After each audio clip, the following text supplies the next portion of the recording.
Masa orientasi peserta didik baru atau yang bisa disebut dengan MOPDB. MOPDB merupakan pengenalan situasi, kondisi, serta budaya sekolah kepada peserta didik agar peserta didik siap secara fisik, mental, dan emosional untuk menerima dan beradaptasi dengan lingkungan baru. Di sekolah, MOPDB sering dikenal dengan istilah MOS, yaitu Masa Orientasi Siswa.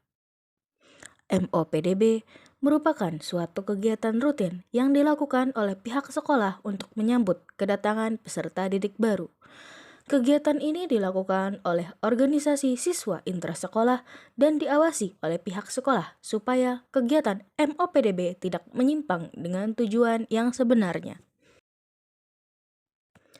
Tujuan MOPDB yang pertama, agar peserta didik dapat mengerti dan mentaati segala peraturan yang berlaku di sekolah. Pada masa MOPDB, pihak sekolah menjelaskan mengenai peraturan yang berlaku di sekolah tersebut agar dapat dimengerti serta ditaati oleh seluruh peserta didik. Yang kedua, peserta didik dapat mengenal diri sendiri. Pada masa MOPDB, seringkali pihak sekolah mengadakan psikotes. Hal ini bertujuan agar pihak sekolah mengetahui karakter dari peserta didiknya, serta peserta didik juga dapat mengenal diri sendiri. Yang ketiga, agar peserta didik mengenal lingkungan sekolahnya, baik secara fisik maupun sosialnya. Pada lingkungan fisik, sekolah memaparkan bahwa peserta didik dapat memanfaatkan semaksimal mungkin terhadap layanan yang dapat diberikan oleh pihak sekolah, seperti lab komputer, laboratorium, dan lain sebagainya. Dan pada lingkup sosial, peserta didik dapat mengenal bagaimana lingkungan sosial di sekolah tersebut berlangsung.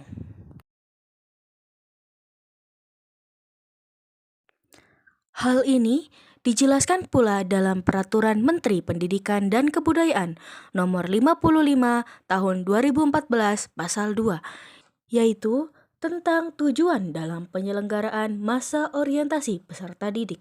Pasal tersebut berbunyi, masa orientasi peserta didik bertujuan untuk mengenalkan program sekolah, lingkungan sekolah, cara belajar, penanaman konsep pengenalan diri peserta didik, dan kepramukaan sebagai pembinaan awal ke arah terbentuknya kultur sekolah yang kondusif bagi proses pembelajaran lebih lanjut sesuai dengan tujuan pendidikan nasional.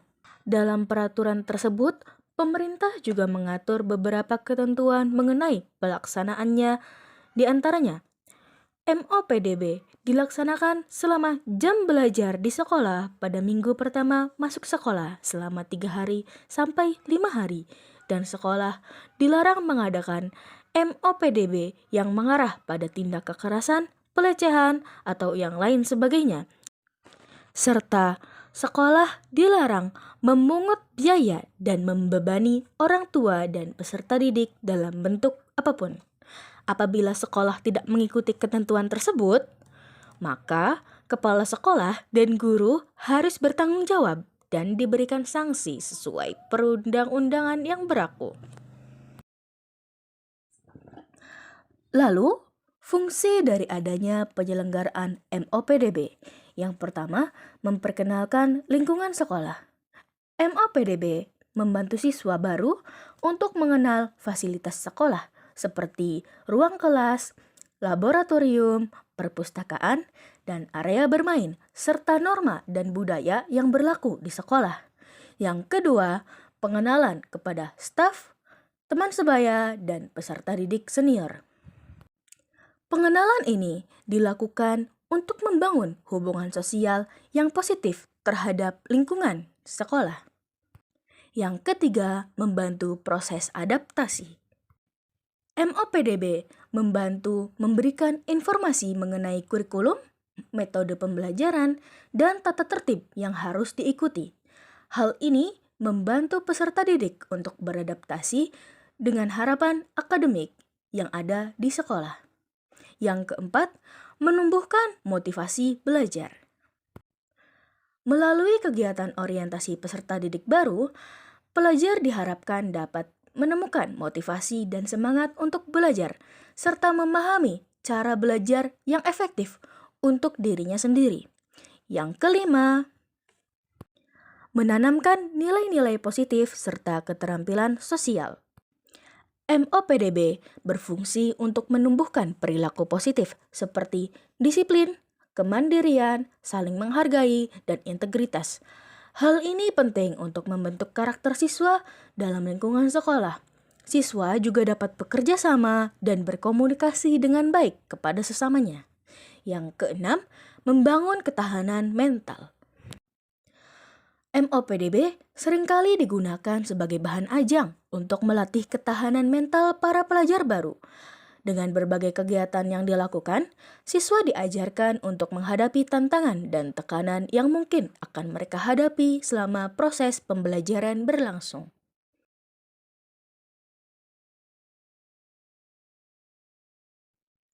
Prosedur MOPDB pada tahap pelaksanaan. Yang pertama, pembentukan panitia. Yang kedua, pembentukan kelompok. Ketiga, penentuan koordinator dan wakil koordinator gugus. Keempat, pengarahan teknis penyusunan acara atau materi orientasi. Kelima, penentuan lokasi penyelenggaraan MOPDB. Dan yang keenam, pelaksanaan kegiatan orientasi. Lalu, ada pula prosedur MOPDB pada rancangan kegiatan. Yang pertama, pengenalan lingkungan sekolah. Pada masa ini, yaitu diadakannya tur area sekolah dan pengenalan sarana dan prasarana. Yang kedua, pengenalan guru, staf, dan teman sebaya.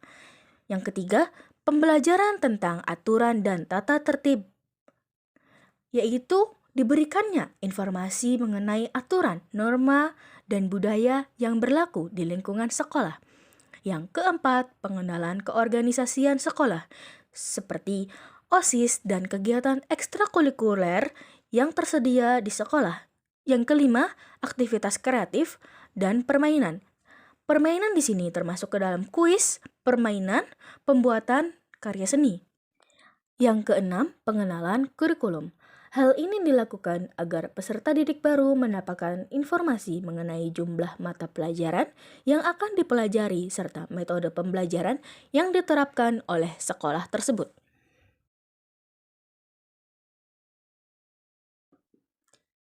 Kegiatan MOPDB pula tidak terlepas dari yang namanya problematika yang terjadi. Biasanya, dalam kegiatan MOPDB seringkali terjadi, yaitu yang pertama, kekerasan dan perpeloncoan. Banyak sekolah-sekolah yang masih menerapkan sistem kekerasan dan perpeloncoan, yaitu seperti hukuman fisik atau mental kepada siswa baru, yang menimbulkan rasa tidak nyaman, rasa malu, penghinaan, atau bahkan pelecehan. Hal tersebut seringkali dilandasi dengan kalimat, supaya mereka kuat dan tidak menjadi manusia lemah. Padahal, Komisi Perlindungan Anak Indonesia menekankan pentingnya untuk menghilangkan segala bentuk kekerasan dan perpeloncoan dalam MOPDB dan memastikan kegiatan berlangsung dalam suasana aman dan nyaman. Yang kedua, kurangnya pengawasan. Ketika kegiatan orientasi berlangsung, seringkali pengawasan dari pihak sekolah diberikan sangat minim. Hal ini menyebabkan sering terjadinya pelanggaran seperti kekerasan atau perilaku negatif lainnya. Hal ini menunjukkan perlu adanya perhatian lebih yang diberikan dari pihak sekolah untuk memastikan bahwa orientasi peserta didik baru berjalan sesuai dengan tujuan pendidikan. Yang ketiga, kegiatan tidak edukatif. Beberapa kegiatan orientasi sama sekali tidak mendidik. Kegiatan orientasi justru banyak menyebabkan stres pada peserta didik baru. Dan yang terakhir, persepsi negatif. Perlakuan yang kurang baik selama kegiatan orientasi berlangsung dari senior dapat menciptakan persepsi negatif terhadap sekolah di awal pengalaman mereka. Hal ini bisa menghambat proses adaptasi siswa baru.